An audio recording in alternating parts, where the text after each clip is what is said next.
5 पांडवों के स्वर्ग जाने की पूरी कहानी। अर्जुन और भीम अहंकार में हुए मृत्यु को प्राप्त। द्रौपदी को अर्जुन से अधिक प्रेम का मिला दान। महाभारत के युद्ध की समाप्ति के बाद पांडवों ने अपना राजपाट परीक्षित को सौंप दिया और द्रौपदी को साथ लेकर स्वर्ग की यात्रा पर निकल गए। स्वर्ग की यात्रा कठिन थी, लेकिन पांडव चाहते थे कि उनका शरीर स्वर्ग तक पहुँचे।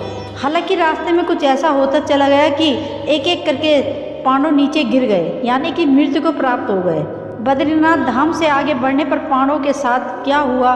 स्वर्ग की यात्रा के दौरान पांडव बद्रीनाथ धाम पहुँचे और वहाँ से आगे बढ़े, लेकिन सरस्वती नदी के उद्गम स्थल पर द्रौपदी को लगा कि वह उसे पार नहीं कर पाएगी, जिसके बाद भीम ने एक बड़ी सी चट्टान उठाई और बीच नदी में डाल दिया। वर्तमान में उत्तराखंड के माना गांव में आज की सरस्वती नदी में इस चट्टान को देखा जा सकता है, जिसे भीम पल भी कहा जाता है। द्रौपदी ने सरस्वती नदी को पार तो कर लिया, लेकिन कुछ दूर आगे जाने के बाद ही वह गिर गई और मृत्यु को प्राप्त हो गई। इस पर भीम ने युधिष्ठिर से पूछा कि द्रौपदी ने तो कभी कोई पाप नहीं किया, फिर वो नीचे क्यों गिर गई? युधिष्ठिर ने जवाब दिया कि द्रौपदी हम सब में अर्जुन को ज़्यादा प्रेम करती थी, इसलिए वह गिर गई। इसके बाद पांडव आगे बढ़ गए। थोड़ी देर बाद ही सहदेव भी गिर पड़े।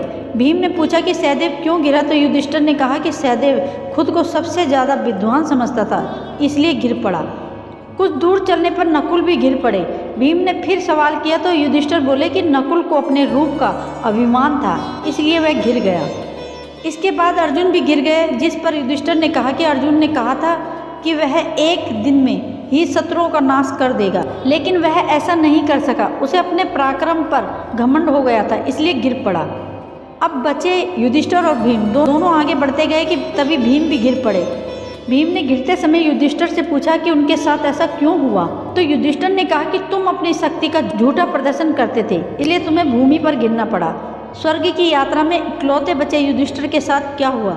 महाभारत के अनुसार पांडवों के साथ एक कुत्ता भी स्वर्ग की यात्रा पर चल रहा था। उनके गिरने के बाद यह कुत्ता और युधिष्ठिर ही बचे थे और इंद्र के द्वार पर पहुंचे, जहां खुद देवराज इंद्र अपना रथ लेकर पहुंचे थे। युधिष्ठिर ने इंद्र से कहा कि कुछ ऐसी व्यवस्था करे कि द्रौपदी और उनके भाई भी श्वेत पर चले आए। इस पर इंद्र ने कहा कि ऐसा नहीं हो सकता, क्योंकि वह पहले ही मृत्यु को प्राप्त कर स्वर्गलोक पधार चुके हैं। उसके बाद इंद्र से युधिष्ठिर ने कहा कि वह उनके साथ चल रहे कुत्ते को भी ले जाना चाहते हैं, लेकिन वह कुत्ता नहीं बल्कि यमराज थे, जो युधिष्ठिर के सामने असली स्वरूप में आ गए। यमराज युधिष्ठिर से बेहद खुश नजर आए कि उन्होंने अपना धर्म निभाया। इसके बाद इंद्रदेव युधिष्ठिर रथ में बैठकर स्वर्ग की ओर प्रस्थान कर गए। तो दोस्तों, वीडियो अच्छी लगी हो तो चैनल को सब्सक्राइब जरूर कर दीजिए और शेयर करें। थैंक यू सो मच दोस्तों।